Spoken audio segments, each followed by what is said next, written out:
All right. Welcome back, everybody. We just had a great conversation with rapper, author, fellow Bitcoiner. You've probably seen him on the Joe Rogan Experience, the Rubin Report, the Ben Shapiro Show, Fox News, the BBC. Now he's on Altcoin Daily. Zuby. Dude, what do you think of the interview? Dude, Zuby, awesome guest. This man always brings, he's known for what some might deem controversial opinions. Now, here's the thing. To get this exclusive, Zuby right now is in Romania with his girlfriend, doing many things, but one of them is composing and producing and mixing his new album. So he comes at us all the way from Romania. Some of the frames were dropped in this interview, but the audio is crystal clear, and I loved it because he talks to us about his thoughts on Bitcoin, how he got in, what he's doing on Vechain with his apparel line. He even gives us some insight on his personal investing strategy and portfolio. Check the timestamps down below and let's fade in. And just one more thing before we get into this conversation. Just for the Altcoin Daily audience, just for the next 24 hours, there is a promo code, a password down below if you want to take advantage of the pre-sale of this clothing line on the Vechain blockchain that Zuby's going to tell us about. And we ask him a ton of questions about it. So click the link down below, use the password, and without further ado, our conversation with Zuby. But just generally speaking, how did you first get into Bitcoin? What was your experience with crypto? Yeah, sure thing. So I first heard about Bitcoin, man, I want to say I didn't invest at this time, so don't get excited, but I think I probably first heard about it 2012, 2013 sort of time. I actually studied computer science at Oxford University, so I'm more of a tech person than people probably realize because I don't deal with that in my day-to-day life anymore as a creative and as an entrepreneur.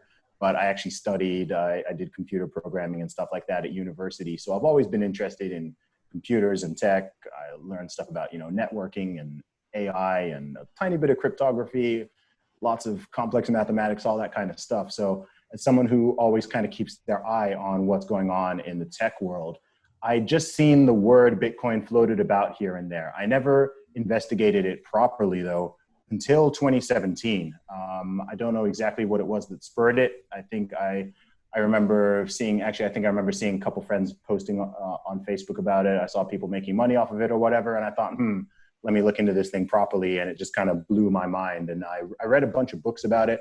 I read Andreas Antonopoulos's books. I read The Bitcoin Standard. I read a book called Crypto Assets. I was doing research. I kind of delved heavily into crypto Twitter, crypto YouTube, all these kind of things. And initially, the money I put in initially was just this is sort of towards the latter half of 2017 when the market started going crazy. And I did sort of jump into it sort of on the let me make some money quick kind of thing. But then once I actually did my reading and I did my research and everything like that, I realized, okay, this is not just a short-term quick way to make a buck. This is something very, very revolutionary. I'm 34 years old, so I'm kind of at that age where I remember the whole population going through some huge adoption waves. So from the internet itself, starting with dial-up and then broadband internet, mobile phones. I remember when barely anybody had a mobile phone and now they're completely ubiquitous. Saw the same wave with Facebook. I've been on Facebook since 2004. Prior to that, saw the same wave with email. I remember when people thought that it was pointless having an email address because nobody else had one. No one else was using it. So a lot of the things people said about those technologies, same things people said about smartphones, same things people said about social media in general. A lot of these technologies, the way people talk about Bitcoin now and talk about cryptocurrency in general, it was very reminiscent of the way people used to talk about these technologies, which we now use in our day-to-day lives and don't really know how we would live without. So I was like, okay, this is not one that I'm going to miss. I was too young to sort of jump on the internet wave. I was too young to be able to invest in Facebook. I wouldn't have had any capital for it, etc. But now I'm in a position where I'm seeing this and it's like, okay, this is a rare opportunity that's going to happen in my own lifetime as a millennial. And so let me not pass this by. And as someone who's very libertarian minded as well, someone who's very much about personal responsibility, not having massive government overreach, all that kind of stuff. And someone who's pretty cognizant of some of the flaws of our modern monetary and economic systems, Bitcoin was actually a very quick and easy sell to someone like myself. So that is how I initially got into it. So I made my first investment in it in 2017, but I'd heard about it many years prior without bothering to do any research and find out what it is. So is your personal philosophy, I mean, we're all so early, anything could happen, but you named Saifedean of the Bitcoin Standard and Andreas Antonopoulos as two big influences. And they have different philosophies when it comes to cryptocurrency. Saifedean, more of a Bitcoin maximalist. Bitcoin is what's revolutionary. Andreas Antonopoulos, he's mentioned Bitcoin and Ethereum by name, but he comes at it. Anything that's open source, permissionless is revolutionary. How do you see it? Yeah, sure. I mean, I'm not someone who's like I'm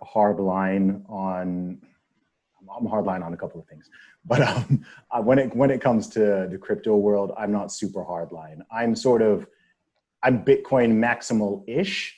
I'm not someone who thinks that Bitcoin is the be all and end all and everything else is a waste of time and is going to flop and is not going to provide any value in the future.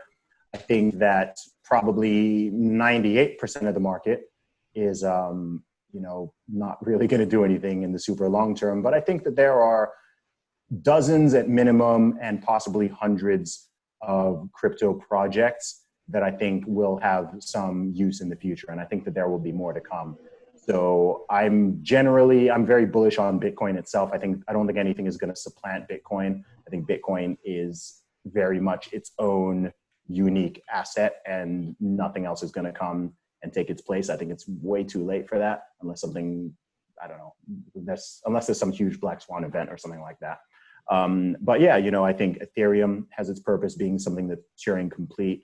And again, having a computer science background, I can see how Ethereum can offer something that's very different to what Bitcoin does. Sure, it could function as some form of currency, but I don't see its main use being that.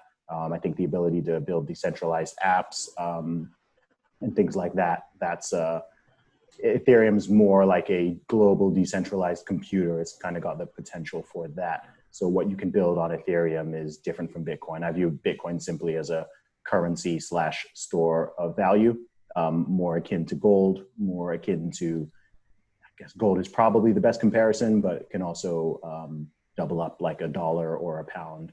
And you can actually use that for standard transactions. I do actually use Bitcoin. Like I do receive payments in Bitcoin. I sell products in Bitcoin. I do actually use it. It's not some just magical internet money to me. Like I actually do use it and I've used it for a couple of years. So it's not replacing the pound or the dollar just yet. And possibly, most likely, I don't think it ever totally will. But I think that the next generations, just like we're a generation that's completely used to using the internet and smartphones and having video games and stuff, and we don't really think about it. I think that Bitcoin and some other cryptocurrencies, I think for those next young generations, I've got nieces and nephews who are between the ages of 1 and early teens now.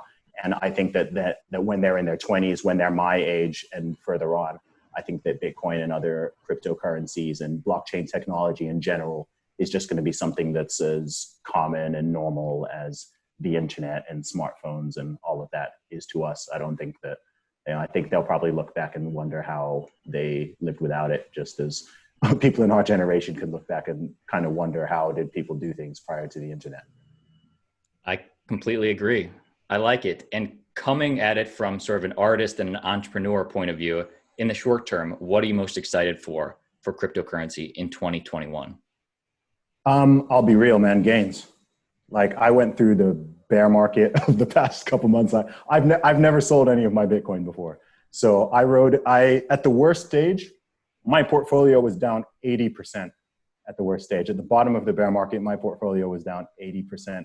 So I literally hodled all the way down whilst everyone else was freaking out and selling. And then when it bottomed out, I was dollar cost averaging. I did continue to buy all the way through the bear market. So it's kind of beautiful to have my portfolio back in the black and considerably up again. So after that 2 years of pain of just watching money sort of fading away, I never materialized those losses, which was smart. But I'm looking forward to getting the other side of the cycle and actually being able to make some profit. So in the short term, 2021, that's what I'm looking forward to. But beyond that, I'm very excited to see what Bitcoin and other cryptos are going to do on a global level, on a, just on a world changing level. I think everything is still so early. I think for the people who are sort of really into crypto, it can feel like, oh, wow, stuff is really developed. And look, we've got all these people, we've got Twitter communities, there's communities on Discord and Reddit and YouTube and all of that stuff. And you've got millions of people involved. But I mean, I don't know what the actual stat is, but I doubt that more than 1% of the world's population owns any cryptocurrency. So the adoption has not even really started yet. So that's exciting, because I think if Bitcoin does what it has the potential to do, then yeah, like we're literally just getting started. Hey, out of all the top new media shows that you've done, like Joe Rogan, Ben Shapiro, Dave Rubin, what sort of, just because I watch those shows, a couple of them, what's been your experience like that, or what's been one of your favorites that you look back on and be like, that was a great experience? Yeah, man, all of them. Before we jumped on this call, I just got a DM from Joe Rogan, actually. So he retweeted me today. So that's cool. Yeah, I often forget that he follows me on social media, but occasionally he'll drop me a message or like something or retweet something, which is pretty cool. Honestly, all the people you mentioned, I have huge respect for, and I genuinely like those three people you named: Dave Rubin, Ben Shapiro, Joe Rogan. These are all really good guys, like genuinely decent people. Like, having met them all in real life and been on their shows and actually talked to them and interacted with them, they're the real deal. I think a lot of times people see talking heads on YouTube or see people kind of on their screens or whatever, and they're like, is that person like that in real life, or what's that person like? And so I can vouch. I think those are all like cool, genuine dudes. In terms of the interviews themselves, I really enjoyed all of them in different ways. I think in terms of the interview itself, I think the one I did with Ben Shapiro on the Sunday Special was really good. It was very focused, and it was quite a challenging interview as well for me, because it wasn't just kind of shooting the breeze. I was asked some pretty hard questions, and as you know, someone like Ben has very strong. Me being a rapper, as you know, Shapiro doesn't. I'm actually the person. I'm proud to be able to say I'm actually the person who convinced Ben Shapiro that hip hop is in fact a form of music. So that was definitely a victory. But yeah, all of them were fantastic. The appearances I did on Fox News were great. Meeting Tucker Carlson, that whole US trip was crazy, man. The whole thing was crazy. I mean, by the end of it, I ended up in the White House. I ended up in the Pentagon. Like, I'm thinking back to it. I'm like, I don't even know what I was doing. I don't even know. It was very surreal. It was very surreal. I went to 11 different cities, met so many people. And yeah, man, I was supposed to be going back out to the States multiple times this year, but apparently there's a virus going around or something. So that's what I hear. Yeah.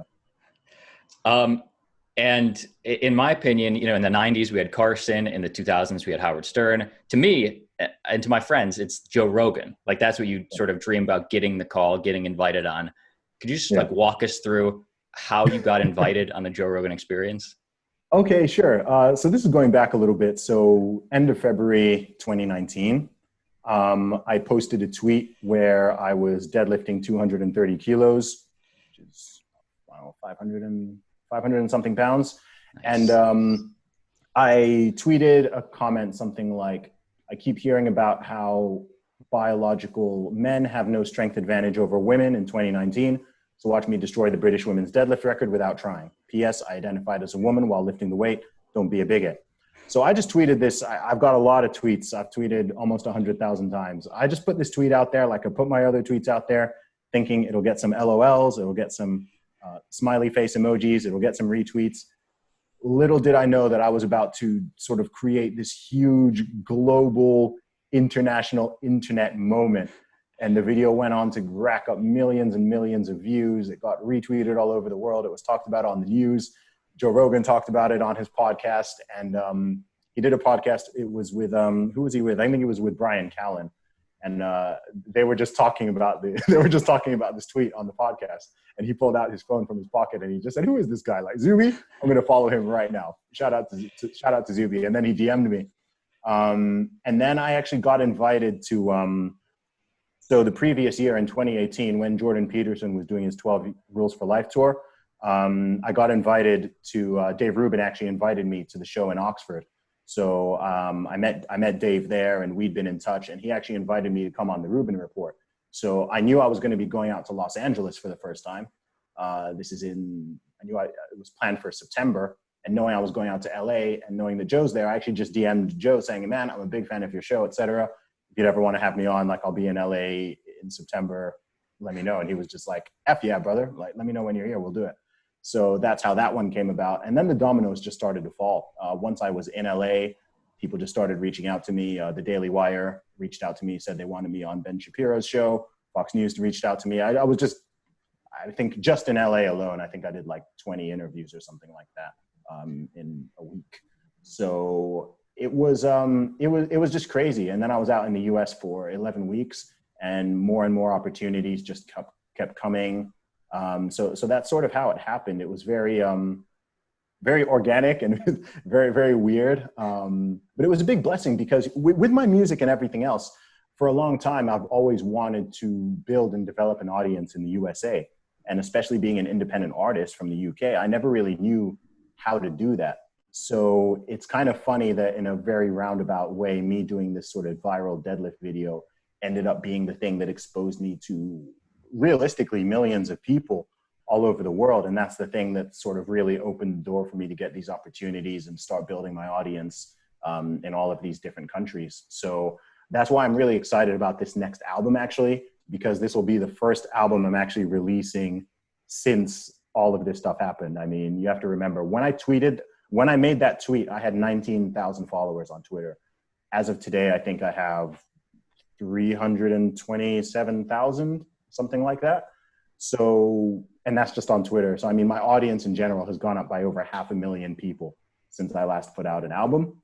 And a lot of those people don't really know me for my music. So I'm very excited to actually put out some brand new music and be able to introduce a lot of those people who follow me for other reasons to my music itself. So that's pretty exciting.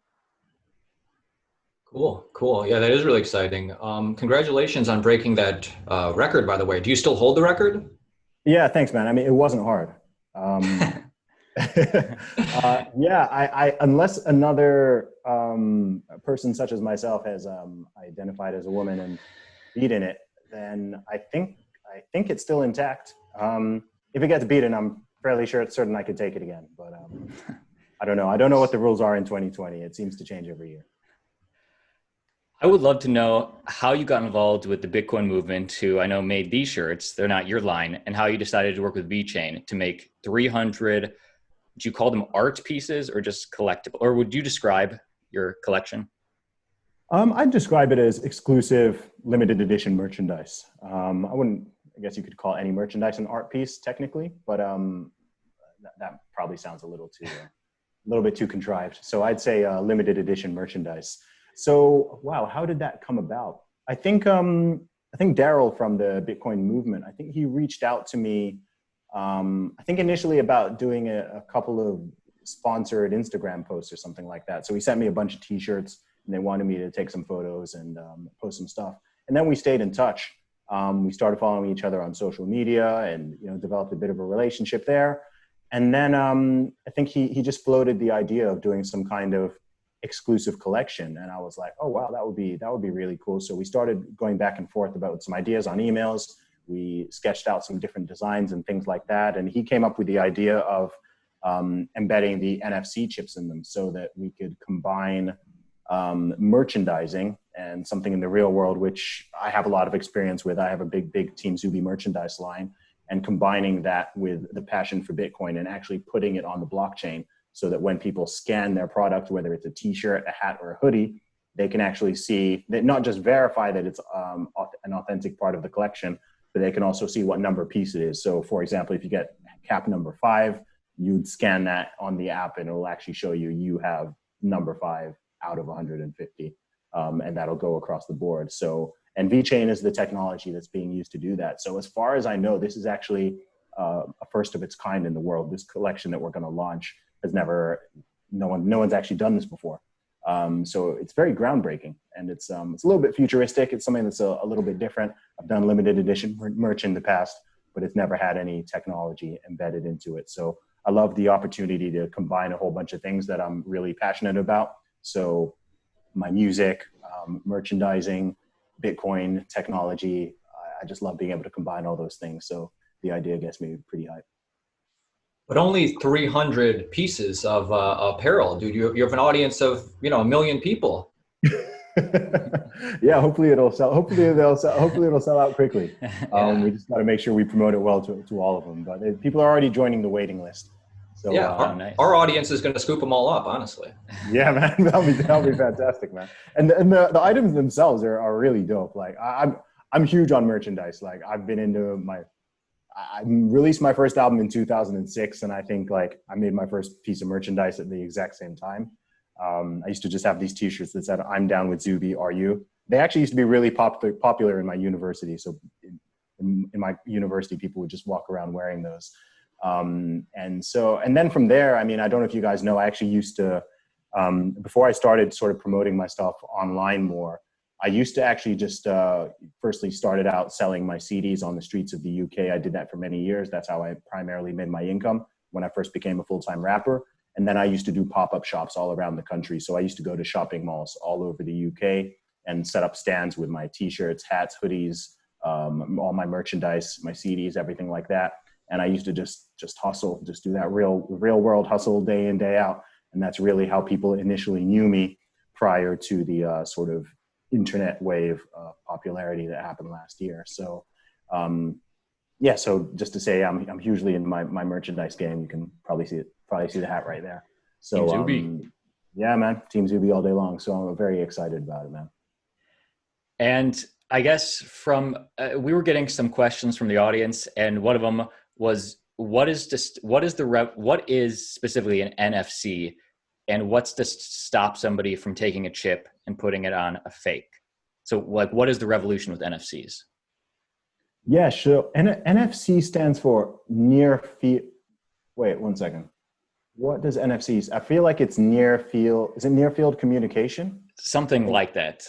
Yeah, I think NFC is near field communication. Someone can correct me if I'm wrong. So it's not a brand new technology, but it's lots of headphones and other gadgets can pair up with smartphones and other things like that using NFC. It just means that I think it's the same technology that's used in contactless cards, right? I think so. I think so. Something very similar. Yeah, near field communication.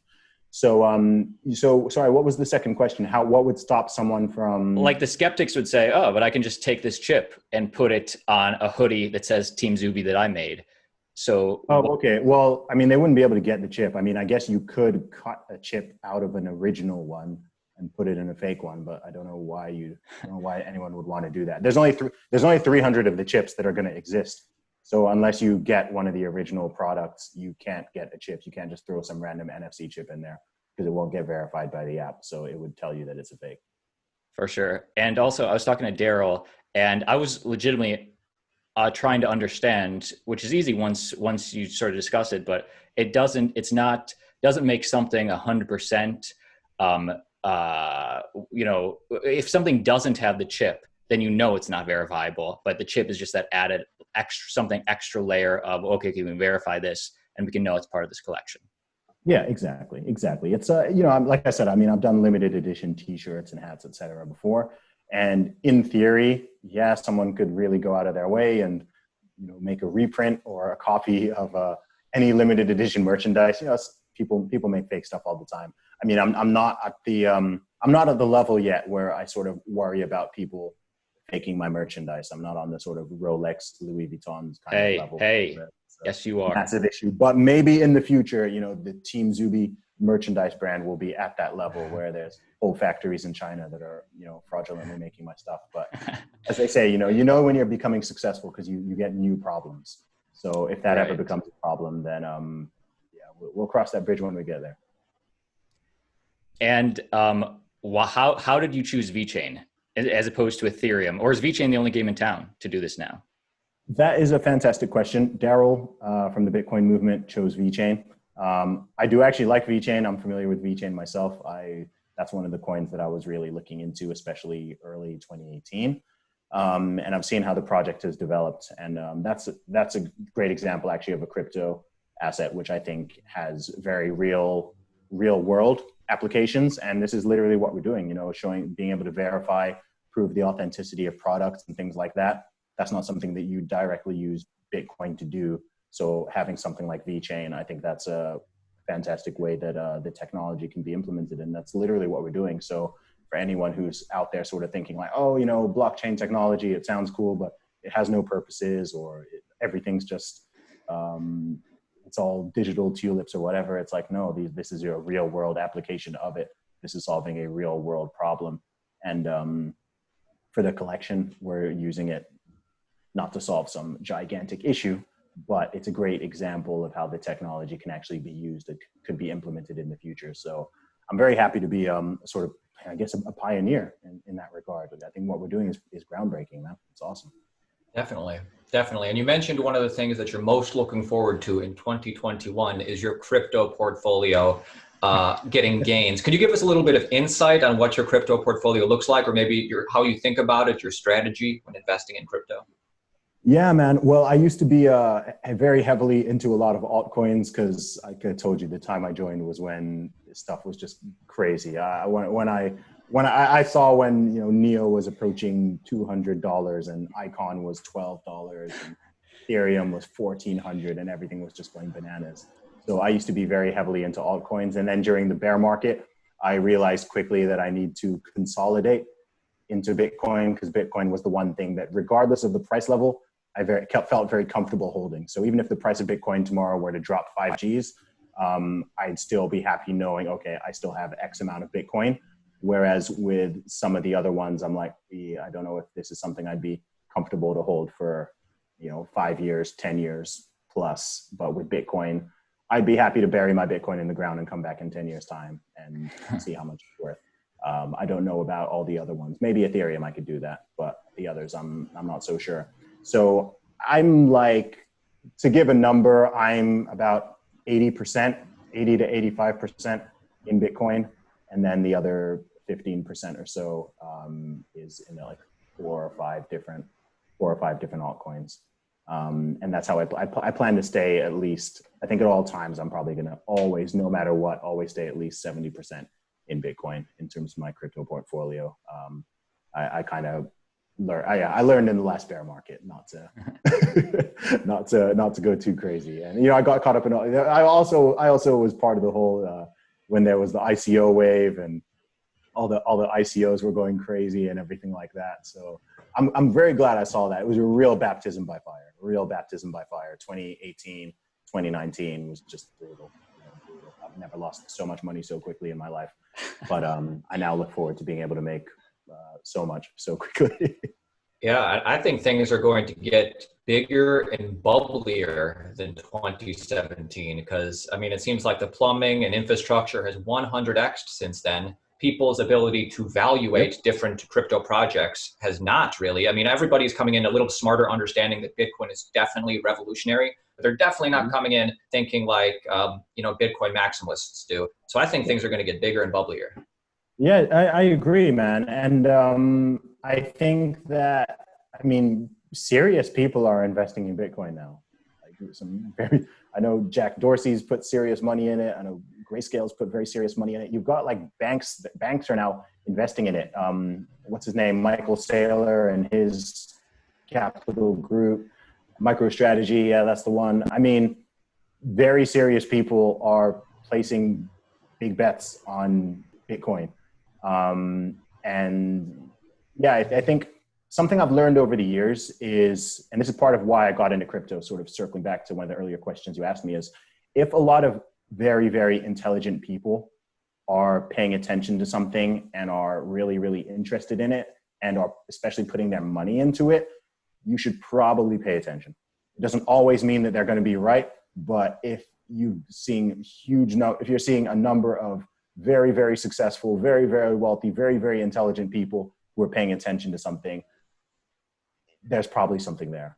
And I'm definitely not a big one on following the crowd in terms of the sort of masses, general people. But yeah, some mines are definitely worth following. So I saw that with crypto, and like I said, I think that's something that's really happening now, when people are putting their money where their mouths is, mouths are, not sure.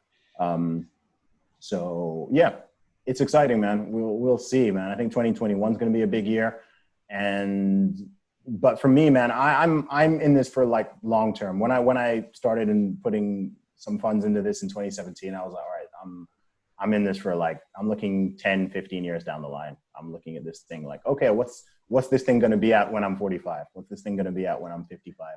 That's what I'm looking at. I'm not looking at it like, okay, I'm not a trader. I'm not just putting it in and letting it go up 10% and taking it out. Like, if you're good at that, God bless you. But I think it's important to know whether you're a trader or an investor, because if you try to sort of straddle that line, you're likely to get wrecked.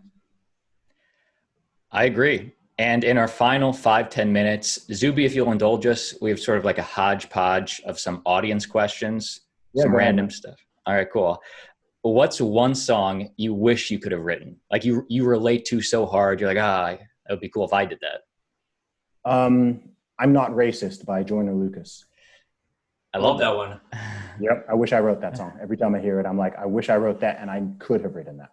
Lyrical wordsmith genius. I actually showed that to Austin a couple months after I got out. And Austin, people get surprised when they go from beginning to end. And Austin's like, what the hell?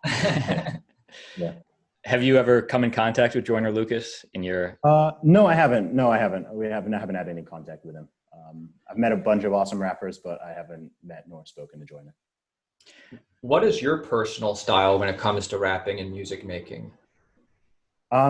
So my first album was called Commercial Underground, and I called it that because that's what I consider my music. So when it comes to hip hop, a lot of people sort of split hip hop into, what they call mainstream or commercial, and then underground hip hop or underground rap. And when it comes to the underground stuff, I found you tend to get the better lyricists, you tend to get the better wordplay. People really care about the art form, but oftentimes, probably less so these days, but certainly in the past, the lyrics and the production used to be a little bit lacking. And then the mainstream stuff would always have the great production, great choruses, etc. But the lyrics would just be lacking. So I always wanted to sort of combine those two things, being someone who's able to be a serious lyricist and actually be saying stuff that people care about and have a message in my music and use a lot of wordplay and stuff like that, but also not abandon the musical side of things. Make sure the production is tight, make sure that there are some interesting hooks and choruses on my music, etc. And it's not me just sort of rapping a straight 96 bars or something like that with no proper hook. So that's how I describe my music. So it's lyrical, but it's also accessible as well. Do you enjoy freestyling that much? I know it's slightly a different muscle, but do you like it? Yeah, I don't do it that much. I mean, I can freestyle, but it's not something that, it's not a muscle I work out very often. Once in a while, I'll be a situation where like a whole bunch of people are freestyling or whatever, just having fun with it, and I'll join in. But it's not, I'm a much better writer than I am a freestyler. Would you be able to share with us a line or two that you've written, either from the new album or the old album? Oh, wow. Yeah, I mean, I can. I'd love to hear it.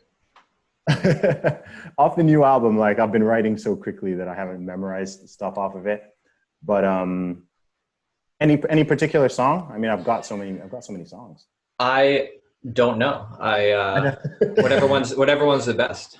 Well, I guess just one that you on the top of your head that you like in this something moment. off the top of my head. Let's see. Probably going to think of the really good one after we're done with this Zoom interview. Yeah, it's so funny. You know, rapping's like a whole different part of my brain to doing an interview, so I have to tap into it. I'm working hard to make a milli, baby flow is never wheezy. Couple 100,000 fans, and it all started with a freebie. Used to see me on the street, and now they see me on the TV going viral like Corona, so they try to quarantine me. A couple real celebrities, but most of them are frauds. Tell you how I really feel, because my only fear is God. They be lying on the media and lying through the mob. Hate a simp on social media. They've never seen abroad. I be coming to America like Sammy and Akeem. I'm uniting black and white and brown like Martin Luther's dream. And I get around the internet like presidential memes. And I did it independently. I never had a team. We've come a long way. Please don't go commercial now. Careful with your words. Don't be controversial now, winning nothing less. F a victimhood mentality, because I am not oppressed, and that's a check to your reality.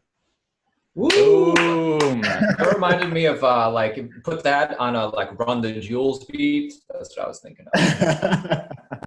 Yeah, that's so that's the first off. Okay, dude. I had to like shift gears to like get in rap mode there. But, It's awesome. it. I think that's a great way to end the conversation. Zuby, it was great having you on. For our audience, where can they find you? Yeah, man. Sure thing. So my main website is zubymusic.com. If you want to get my book, Strong Advice, you want to get any of my music, merchandise, teamzuby.com. And you can find me on all social media, Twitter, Instagram, Facebook, and YouTube at Zuby Music, Z-U-B-Y Music. Boom. I love it. Everybody in our audience, they have 300 apparel available, hats, hoodies. Buy them all before Joe Rogan's audience does, and check out Team Zuby Music.